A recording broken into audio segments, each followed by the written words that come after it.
Hi everyone, I'm Rincey and this is Rincey Reads. Today I'm going to be going over two P.G. Wodehouse books. I included this in my September viewer's choice as one of the options for you guys to pick, but it wasn't the number one pick, so I obviously didn't read it for that reason, but I kind of wanted to read it anyway, so I decided to just give these a try. For those of you who don't know, P.G. Wodehouse is kind of a well-known British comedic writer. P.G. Wodehouse has written a variety of books about a bunch of different characters, and the ones that I picked up in particular are Jeeves books.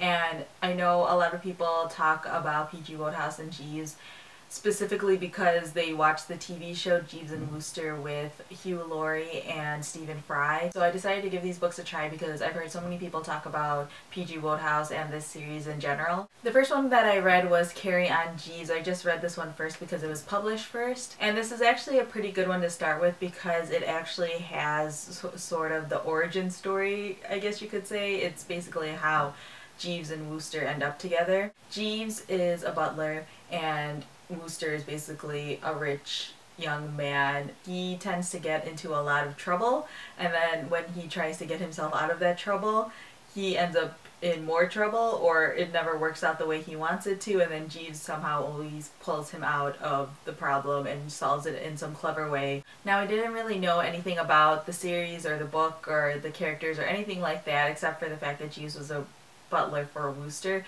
so I didn't know what to expect going into this. And one thing I didn't realize was that Carry On Jeeves was actually a collection of short stories, which I wasn't expecting.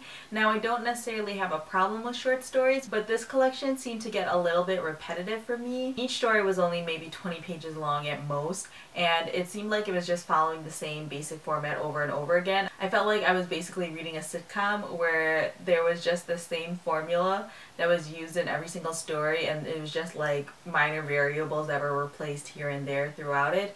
So after about like 3 or 4 of them, I actually wasn't enjoying it quite as much, and I had to take a break from it and like switch to the other one. Now, I'm not saying that these weren't enjoyable or fun or funny or anything like that. They really were, and the writing's really great. It's really great British humor if you're into British humor. But I just think that because these stories were so formulaic, reading all of them in a row started to get a bit redundant. But the interaction between Jeeves and Wooster really is quite funny, and I really enjoy their friendship.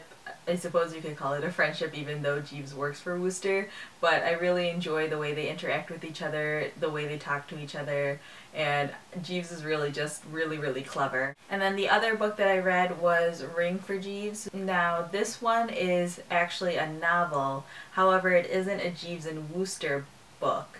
Jeeves is obviously still in it, but he's working for someone named Captain Biggar, and they say that he's on loan to him because Wooster has gone to America for school and he's not allowed to have a butler there with him, so he's working for someone else during this time. Now, for this one, I enjoyed the story a lot more because it was a novel and there's all of this development, and I liked the way the story went, but I didn't really like Jeeves and Captain Biggar together. I preferred Jeeves and Wooster together. Their banter seemed more fun and playful, and this one seemed a little bit more forced, or like he was trying to copy Wooster. But I really did enjoy the story. I thought it was a lot of fun. Captain Biggar is basically has like a gambling problem, and he ends up impersonating a bookie. Someone does this like bet on a horse that isn't supposed to win and ends up winning the bet, and then he doesn't have the money to pay the guy who won the bet, so him and Jeeves just like run away, and they're like hidden and disguised, and then the guy who won the bet ends up meeting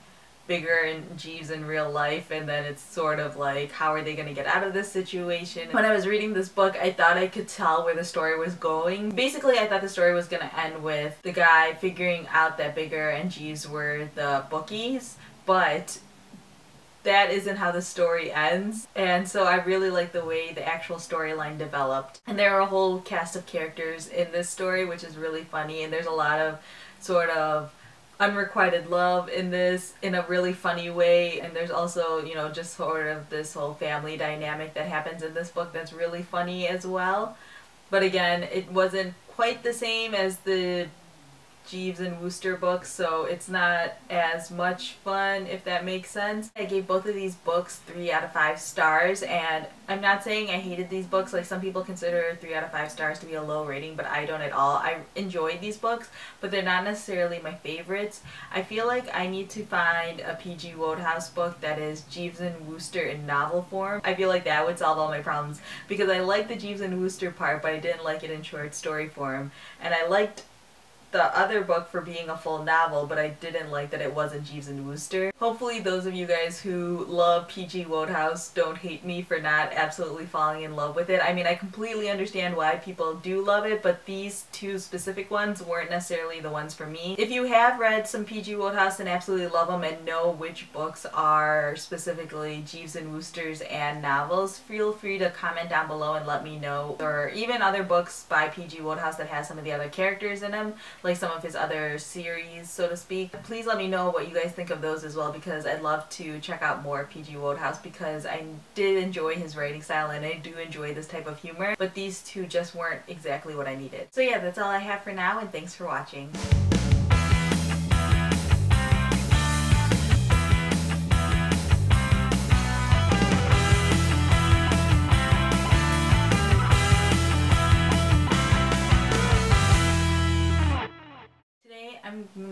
I'm not ready.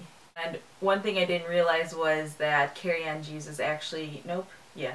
This one, Jeeves is still in it, but he's working for another person. What is his name? Captain Bigger. Basically, I gave both the, basically I gave 3,